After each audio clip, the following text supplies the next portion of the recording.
Hello बच्चों, इस सवाल में बोला है 200 grams of water and equal volume of another liquid of mass 250 grams are placed in turn in the same calorimeter of mass 100 gram and specific heat capacity 420 joules per kg Kelvin।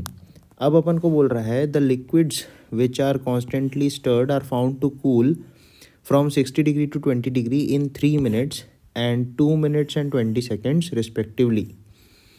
Find the specific heat capacity of the liquid, the temperature of surrounding is 20 degree. तो सबसे पहले अपन को ये देखना है कि यहाँ पे अपने को वाटर दिया है 200 ग्राम्स, ठीक है।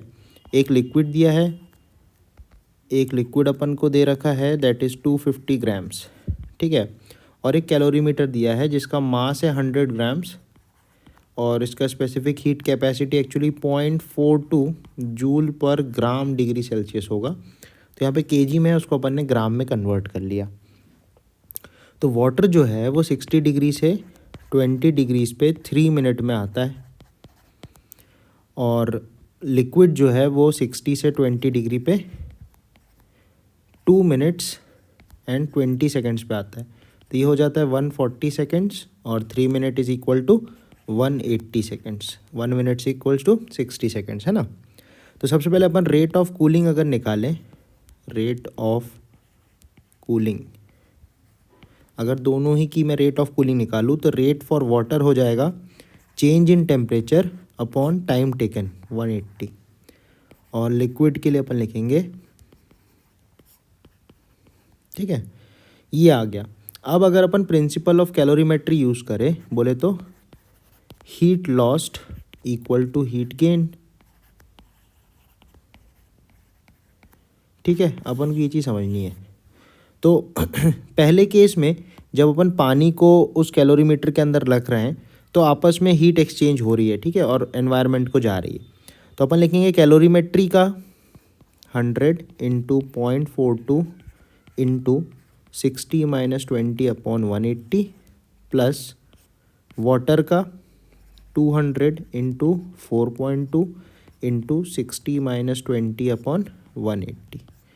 इस रेट से पानी ने कैलोरीमीटर के साथ हीट को लॉस किया एटमॉस्फेयर में, ठीक है। सेकेंड केस में जो कैलोरीमीटर और लिक्विड है वो दोनों कूल होंगे।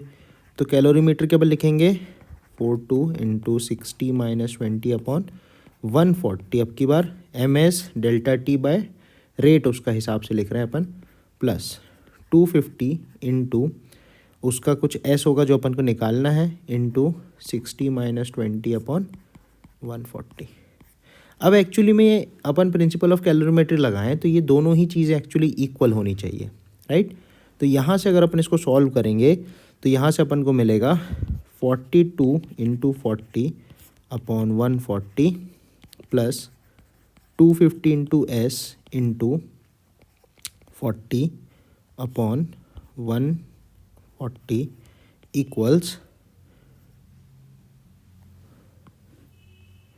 यहाँ हो जाएगा 42 into 40 upon 180 plus 840 into 40 upon 180, ठीक है। तो RHS में यहाँ सॉल्व किया मैंने तो ये मिलता है 9.33 प्लस 186.67, जो कि ये दोनों ही जोड़ के अपन को मिल जाएगा 196 और ये बनेगा 12 plus 250 into S into 40 upon 140।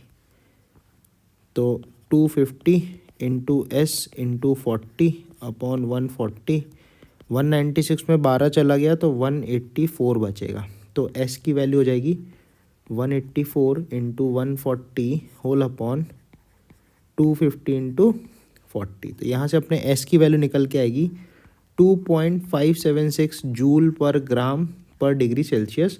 इसको ही केजी में लिख सकते हैं 2576 जूल पर केजी डिग्री सेल्सियस। तो ये अपना इस क्वेश्चन का करेक्ट आंसर हो जाएगा, ठीक है।